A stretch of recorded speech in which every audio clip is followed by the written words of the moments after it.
Ladies and gentlemen, welcome back to Driven Wyld. Today we are talking about the Veho Warehouse. So one of the aspects on Veho that is vitally important for you to understand is the Veho Warehouse itself. Specifically the one you pick up from the most. Every warehouse is going to be different in certain ways, but there are some things you should find out about your particular warehouse when you get there, when you pick up packages, or even when you drop off packages from time to time. So with that said, I wanted to go over everything you must know about the Veho Warehouse, what they tell you versus how it actually is, and everything in between. But before we do that, let's go over a quick disclaimer. The content of this video does not contain and is never intended to be legal, business, financial, tax, or health advice of any kind. This video is for entertainment purposes only. It is advised that you conduct your own research and consult with qualified professionals before applying anything you find online. I also want to be clear that everything we are going to go over in this video is very market dependent, and what applies to me and my market may not apply to you. So with that said, let's get started. Pickup policies. Here's a question for you. How are they letting people into the Veho Warehouse? Because 9 times out of 10, you can't just roll up the ramp and just go in. Sometimes you actually have to be lining up alongside the warehouse, and sometimes they actually have you park, walk up to the front door, get on a list of some kind, and then let you in once they're ready to let people in. It depends on the policies of the warehouse itself. It depends on the policies of the warehouses surrounding it. Sometimes it's not even about the warehouse. Sometimes it's about the other warehouses surrounding it. And sometimes it's just the person in charge and how they do things that day. It's not always going to be the same thing every day, but they do have certain people running it certain ways, and you got to figure out who runs things in different ways and how they operate. You also need to know when you are able to actually pick up these items. The rule of thumb as far as the app is concerned is you need to be able to check into your reserved route between 15 minutes before the route starts and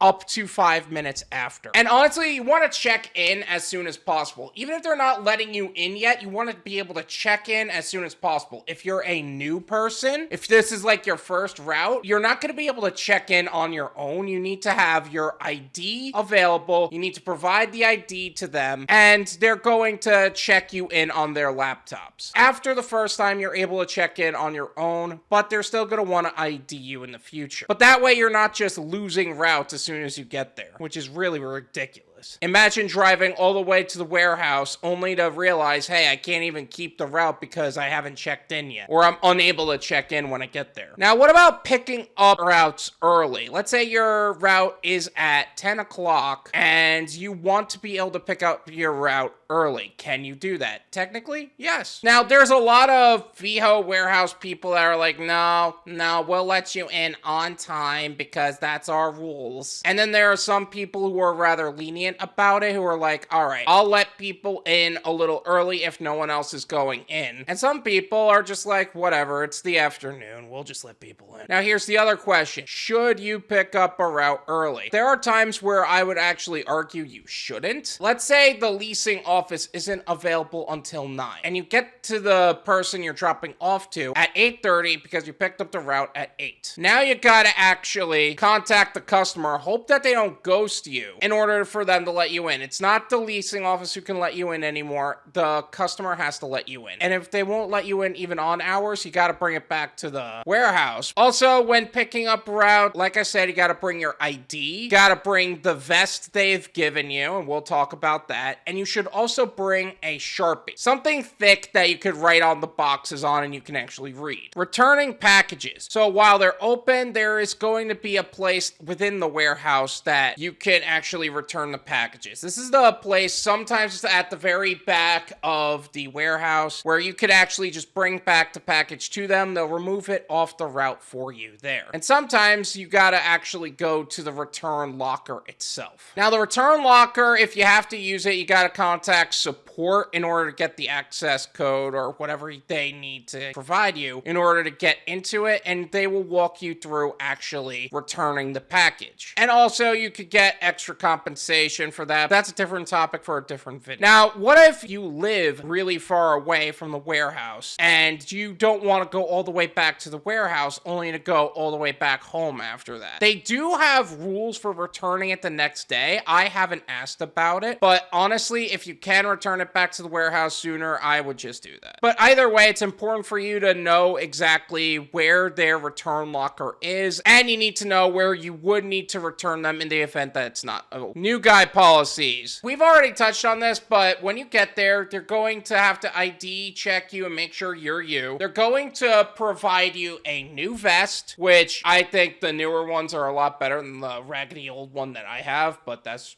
just me. You're going to receive a packet of policies in Spanish.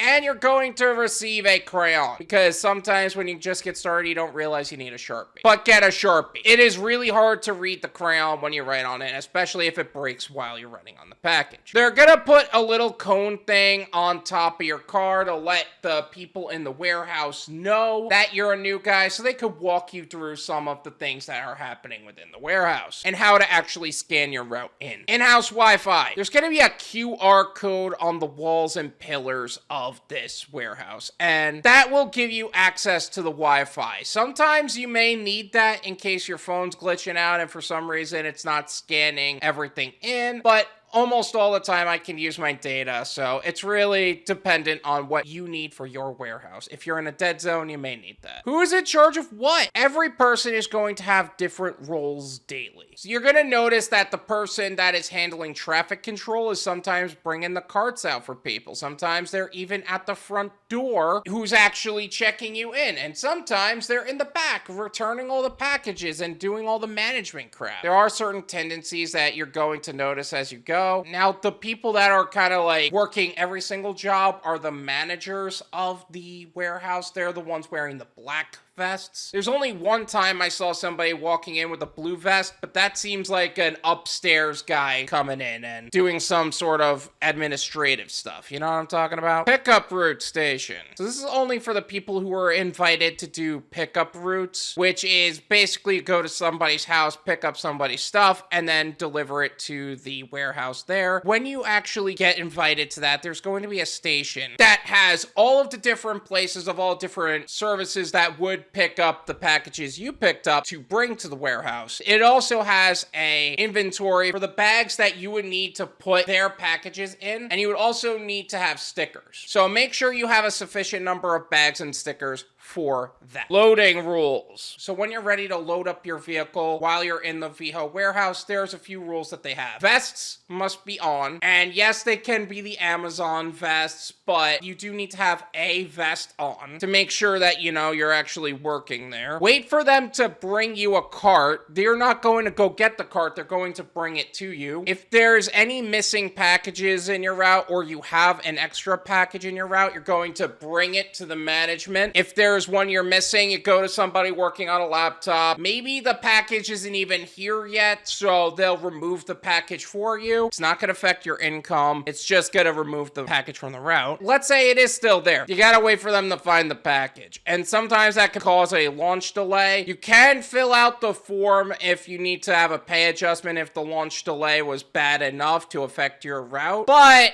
9 times out of 10, it's not going to do that. They're usually on their stuff, at least nowadays. Launching rules. When you're ready to launch, when you have your car packed up and you're ready to go, don't touch the cone that's in front of your car at the parking space. You turn your hazards on and somebody will let you out so that way you can be launched that way. They actually are pretty anal about that, and quite honestly, I don't blame them for safety reasons, but that's a different conversation. Now, there are a couple of FAQs that have popped up in the help center, so let's check those out. What if I cannot fit all the packages in my vehicle? All packages are required to fit in your vehicle, or we may need to reassign the route. When claiming a route, driver partners are encouraged to use the cubic feet estimate to help assess if a route is the right size for their vehicle. Please speak to the Veho staff in the warehouse if you have any issues fitting all the packages into your vehicle without blocking your view to your mirrors. If for any reason a route is forfeited due to being unable to fit in your car, no compensation will be provided. So if you have to drop a route, you're gonna have to take the L for the day. But 9 times out of 10, you're gonna have no issues with that if you understand what your cubic feet in your vehicle is, I would do a Google search on your vehicle, year, model, whatnot, and see what is the cubic feet for the trunk of your vehicle, so that way you could determine if you could do it. On peak day, it's going to be a challenge, but either way, if you can't take it, you can't take it. What if it's 2 routes though? Like, what if you're trying to take 2 routes at the same time? Well, like I said, it's all or nothing. You can take the first route, leave, and come back. But if you're trying to take both routes, you have to take both full routes or one full route and then come back for the other. Also, don't block your mirrors. It's actually a legal issue. I don't think I need to go too deep into that. If I have a personal package being delivered by Veho, can I pick it up at the warehouse when starting my route? Unfortunately, we cannot accommodate for drivers wishing to pick up their personal Veho packages. I think there's a law against that too, but I think it's also self-explanatory enough. Let them deliver the package. Did I miss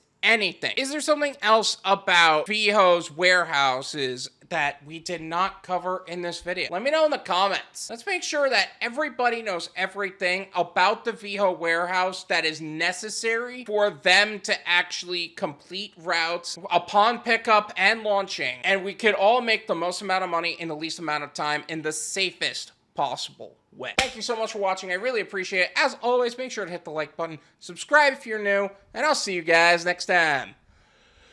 Peace.